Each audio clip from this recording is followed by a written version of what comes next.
վերջին օրերին,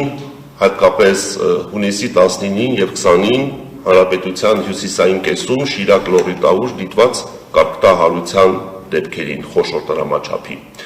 Մի շարք լրատվամիջոցներում տարածվում են լուրեր, որ կիրառվում է կլիմայական զենք և այլն, մեր հանրապետությունում նման կարգտահարություններ չեն եղել, սա նախադեպ երևույթ է և այլն և այլն։ Բայց պետք է ասեմ, որ մենք վերջին հատկապես 5-6 տարիների ընթացքում և հատկապես Հայաստանի հյուսիսային շրջաններում մայիս-հունիս ամիսներին ունենում ենք նման խոշոր տրամաչափի կարգտահարության դեպքեր, որը պայմանավորված է մթնոլորտի շրջանառության փոփոխությամբ, այսինքն ինչ փոփոխություն ունենք մենք մթնոլորտի շրջանառության մեջ։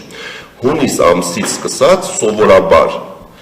Հայաստանում սկսում են գերակշռել արևադարձային տաքոթային հոսանքները, բայց վերջին տարիներին մենք ունենք միջօրեականի ուղղությամբ շրջանառություն, այսինքն ինչ է նշանակում միջօրեականի ուղղությամբ շրջանառություն,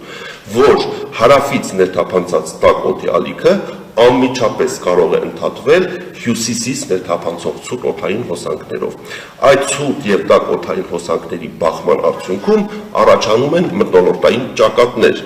Այդ մթնոլորտային ճակատներին էլ ցերեկային ժամերին գումարվում է վերընթաց հոսանքները, և որը բերում է նման գերհզոր կույտանձրևային ամպերի առաջացման, որը իր հետ բերում է խոշոր տրամաչափի կարգում։ Նաև պետք է ասեմ, որ վերջին 5-6 տարիներին Հանրապետությունում հաճախակի են դարձել պտտահողմերի դեպքերը, որը այդքան էլ բնորոշ չէ մեր կլիմայական պայմաններին, և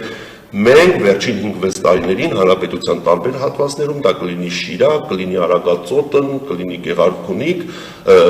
ականատես ենք լինում պտտահողմերի, որոնք ասեմ, որ